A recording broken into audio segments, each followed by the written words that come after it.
The word echoed, hollow and impossible, in the sudden, cavernous silence of her mind. A gasp tore from her throat, a raw, involuntary sound that was half shock, half a strange, unexpected grief. The man who had walked out of her life, leaving a gaping wound, was truly, irrevocably gone. Imani stumbled, her legs suddenly weak, and Silas's arm tightened around her, steadying her against his solid frame. "Dead?" she whispered, the word foreign on her tongue. "But how? When?" She started to protest, to demand more, but the words caught in her throat. The realization hit her with sickening clarity. There was no way she could have known. David had disappeared so completely from their lives, severing every tie. He hadn't just left them. He'd vanished. There was no mutual friend, no lingering family member, no digital footprint that connected him to her world anymore. The anger at his abandonment warred with a sudden, unexpected pang of sorrow for the finality of his absence. A single hot tear traced a path down her cheek, a testament to the complex, unresolved emotions that still lingered after all these years. Silas's thumb gently brushed away the tear. "I'm so sorry, Imani," he murmured, his voice genuinely regretful. "I shouldn't have delivered it like that. There was no easy way." He paused, taking a deep, fortifying breath. "I knew because I kept tabs on him. Not in a malicious way," he quickly added, sensing her wary withdrawal, more out of concern and a need for answers. David left Thorne Innovations abruptly, under a cloud of suspicion, and those concerns never truly went away. Imani stiffened, suspicion rekindling. Kept tabs on him? What kind of CEO monitored an ex-employee for 7 years? It hinted at a level of corporate intrigue far beyond anything she could have imagined. Her ex-husband, a simple construction worker, was now revealed to be a corporate security specialist under surveillance by a powerful CEO. The pieces didn't fit, not yet. Imani pulled back from him, her eyes narrowing. "Concerns? What kind of concerns, Silas?" Her voice was tight, her heart pounding with a fresh wave of apprehension. Silas hesitated, then met her gaze with a grim resolve. "A week before David resigned," he explained, his voice low, "Thorne Innovations discovered a significant security breach. Highly sensitive data was accessed. Proprietary information that could cripple us if it fell into the wrong hands. David, given his position and access, became a person of interest in the internal investigation." Imani gasped, the pieces of the puzzle clicking into place with a terrifying clarity. Not just a lie about his job, not just abandonment, but a corporate crime. Her David, the father of her child, involved in something so vast, so dangerous. The implications for her, for Zuri, were staggering. She felt a cold dread spread through her veins. "You thought he stole from you," Imani stated flatly, the words a bitter accusation, though she wasn't sure if they were directed at David or Silas. The air grew thick with unspoken tension. Her gaze hardened, challenging him directly. "And now you think I was involved? That I knew something? Is that why you targeted me? Is that why you brought me here, Silas? To interrogate me? To see what you could dig up about a man I haven't seen in 7 years?" Her voice, though still quiet, was laced with defiance, a fierce protectiveness rising within her. She was no pawn in his corporate game, and she would not be treated as such. Silas had a lot of explaining to do, and she was done being polite. Silas's mask of charming ease was utterly gone, replaced by a serious, almost strained expression. He shook his head firmly. "No, absolutely not, Imani. I never thought you were involved. Not in the theft, not in David's disappearance." His voice was earnest, his gaze unwavering. "I believe you were as blindsided by his true life as anyone. But," he continued, a note of desperate urgency entering his tone, "I believe you might hold information. Something David might have said, or done, or even something seemingly insignificant you observed, that could help us understand what truly happened, even if you don't realize its importance yet." He was asking for her help, not accusing her. The shift in his demeanor, from guarded to genuinely seeking, ignited a cautious spark of hope in Imani. As Silas spoke, his eyes flickered over Imani's shoulder, his expression subtly shifting. He didn't need to say anything more. She knew. Zuri. He nodded slightly towards the edge of the dance floor. Imani followed his gaze. There, amidst a group of other bridesmaids and groomsmen, Zuri stood, her head tilted, her eyes fixed on them with unmistakable curiosity. She wasn't smiling or teasing now, just observing, trying to decipher the intense conversation between her mother and the handsome, powerful man holding her hand. Imani's heart gave a familiar pang of maternal worry. This secret, this danger, was too close to her daughter. The sight of Zuri, so close, so observant, snapped Imani back to her most fundamental priority. She gently, but firmly, pulled her hand from Silas's grasp, stepping away from him. The pretense of intimacy vanished. "I need to talk to my daughter," she stated, her voice brooking no argument. The mystery, the corporate espionage, David's lies and death, it all paled in comparison to the well-being of her child. Zuri needed to hear something from her, not discover her mother entangled in a dramatic, whispered conversation with a stranger. Silas watched her, his expression understanding, and gave a small, almost imperceptible nod.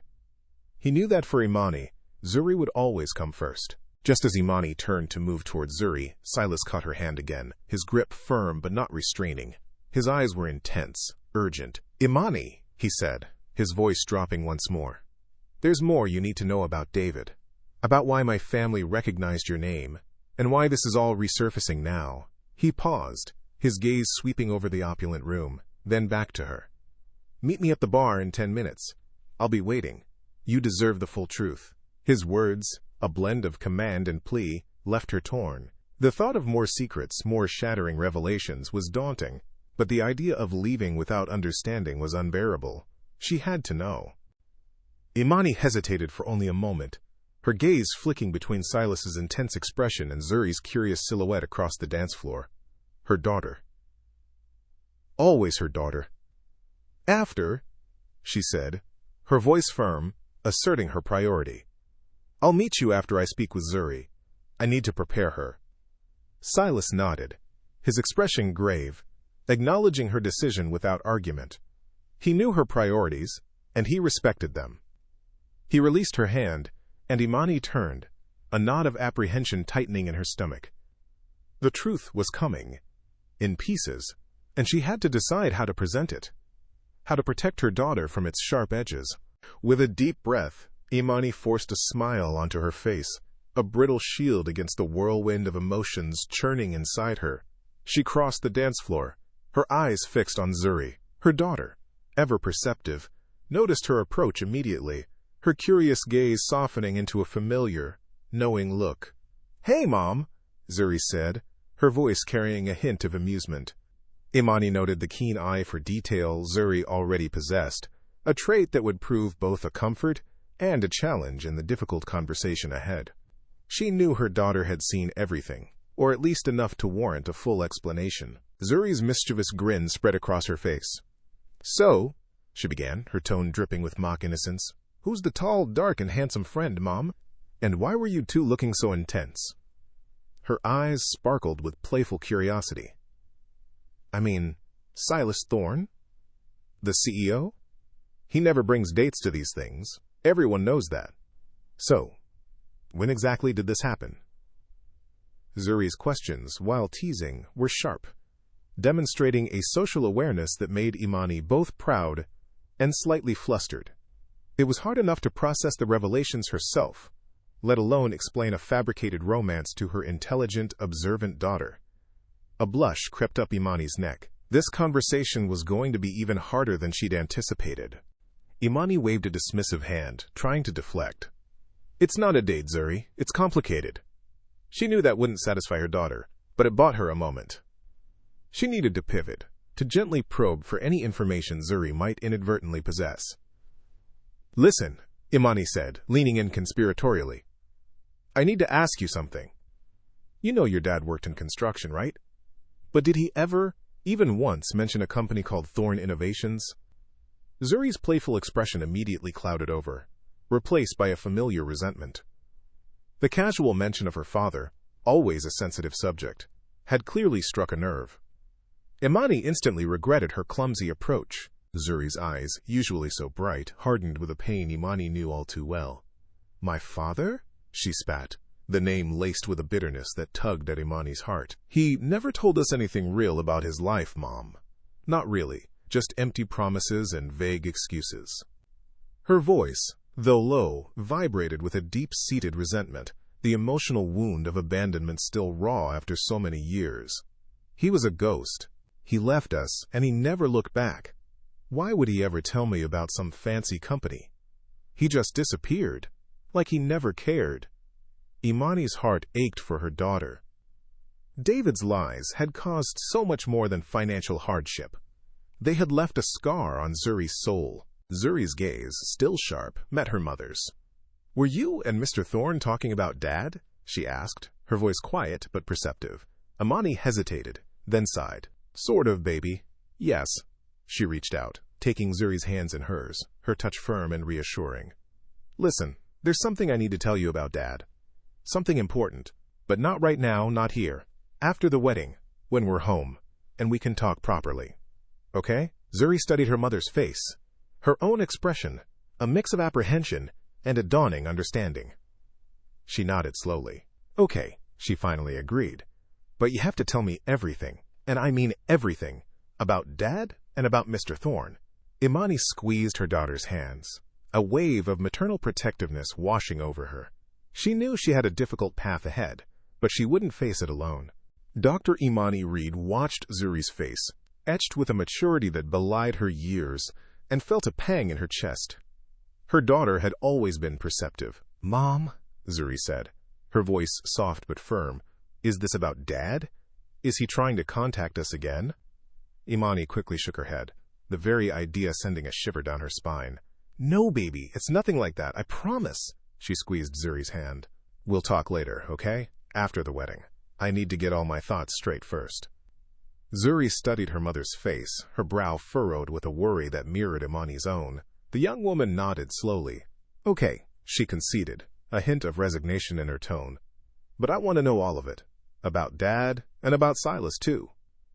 Imani offered a small, grateful smile, knowing she couldn't hide the truth from Zuri for long. With Zuri's promise of patience, Imani took a deep breath and began to make her way toward the bar, where Silas had indicated he would be waiting. The grand ballroom shimmered around her, a dazzling, dangerous trap. Before she could reach him, a silken voice cut across her path.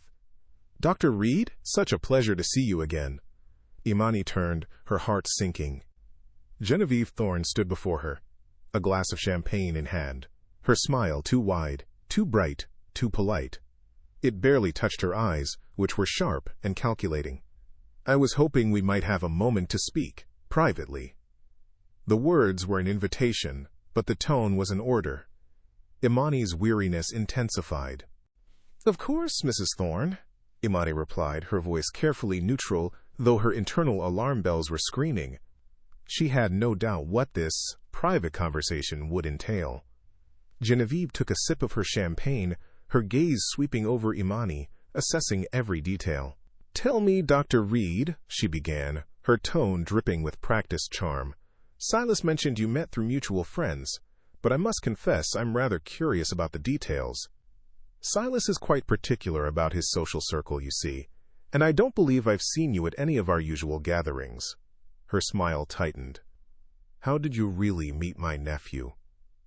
Imani's jaw clenched. The thinly veiled condescension was a familiar sting. "I assure you, Mrs. Thorne, Silas's account is perfectly accurate," she said, meeting Genevieve's gaze. "Perhaps you should ask him for the full story. I'm sure he'd be delighted to elaborate." Genevieve's smile remained fixed, but her eyes narrowed imperceptibly. "Oh, I certainly will, dear. But first I was hoping you could enlighten me about something else." She leaned in, her voice dropping conspiratorially, though her gaze remained chillingly direct. "David Reed, your ex-husband. He left quite an impression on our family, you know." Imani's blood ran cold. The way Genevieve uttered David's name, like a secret handshake among the privileged, made her skin crawl. "I know nothing of his professional connections, Mrs. Thorne," Imani said, her voice tight, a wall going up. "He was in construction." The lie tasted bitter on her tongue, but what else could she say?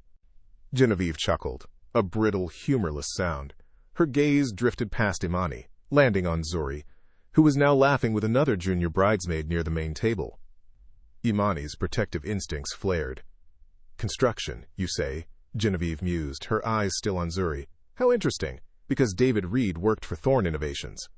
And he left rather abruptly in 2011, the same year your lovely daughter, Zuri, was born." Genevieve turned her gaze back to Imani, her smile now a predatory slash. "And speaking of Zuri," she continued, her voice dropping to a whisper that was far more menacing than any shout, "don't you think she bears a striking resemblance to my husband, Senator Alistair Thorne?" The words hit Imani like a physical blow. The air rushed from her lungs. A cold, horrifying realization dawned. Genevieve wasn't just being casually cruel. She was implying, she was suggesting that David wasn't Zuri's father, that Senator Alistair, this powerful, corrupt man, was. The racist undertone, the sheer audacity of the insinuation, was monstrous. Imani felt a hot wave of pure, unadulterated fury rise within her. How dare she? Imani's vision blurred at the edges, her mind reeling. The elegant ballroom, the polite chatter, the clinking glasses, it all faded into a distant hum. Genevieve's words, a poison arrow aimed squarely at her daughter, echoed in her ears. She opened her mouth to speak, to lash out, to defend Zuri's very existence from this vile woman, but no coherent words would come. Her throat constricted, choked by a rage so profound it stole her breath. "Excuse me," she finally managed to choke out, the words raw and trembling, barely a whisper of sound, her fists clenched at her sides, nails digging into her palms. She wanted to scream, to shatter Genevieve's placid, prejudiced facade, but she couldn't. Not here. Not now. Genevieve's smile didn't falter, a testament to her practiced malice. "Oh, I'm not suggesting anything, dear Imani," she purred, her voice sweet as poison. "Merely observing a striking resemblance. You must admit, it's quite uncanny." She took another slow sip of champagne, her eyes never leaving Imani's face, enjoying her discomfort. "But perhaps this isn't the best place for such a sensitive conversation. Why don't we find somewhere more private? The library, perhaps." It was an offer, but the way she said it, the glint in her eyes, made it a thinly veiled threat. Imani felt a surge of pure terror. She was trapped. Just as Imani felt the walls closing in, a hand landed lightly, yet firmly on her lower back. Silas. His presence was a sudden, blessed relief. He stepped beside her, his demeanor calm. But Imani felt the subtle tension in his frame, sensed the cold fire in his eyes. "Genevieve, there you are," Silas said, his voice pleasant, almost charming, yet with an underlying edge that cut through the pleasantries. "Uncle Alistair was just looking for you. Said something about wanting your opinion on the seating arrangement for the diplomatic dinner next month." He offered a dismissive wave towards the main table. The message was clear. "You're needed elsewhere. Leave us alone." Genevieve's smile remained unnervingly serene, but a flicker of annoyance crossed her features before she masked it. "Oh, is he now?" she replied, her voice still sweet, still menacing. She glanced from Silas to Imani, her eyes lingering on Imani for a beat longer. "Well, I suppose our interesting connection can be discussed another time, Dr. Reed." She gave Imani a final, meaningful, warning look, a silent promise that this conversation was far from over, before turning and gliding away, melting into the crowd of glittering guests. Imani watched her go, a cold knot of dread tightening in her stomach. The threat, though temporarily averted, hung heavy in the air. The moment Genevieve was out of earshot, Silas turned to Imani, his expression etched with concern. "Are you all right?" he asked, his hand still a comforting weight on her back. "What did she say?" Imani felt a wave of dizziness wash over her. She gripped Silas's arm, her fingers digging into the expensive fabric of his suit jacket. Her voice was barely a whisper, thick with the horror of the accusation. She looked at Zuri. She said Zuri's age, 2011, when David left Thorne Innovations. And then she said Zuri looked like Senator Alistair. That she had his coloring. Imani's eyes welled with tears of fury and disgust. She implied Zuri might be his daughter, that David wasn't her father. Silas's eyes widened in genuine shock, his jaw tightening. "Christ," Silas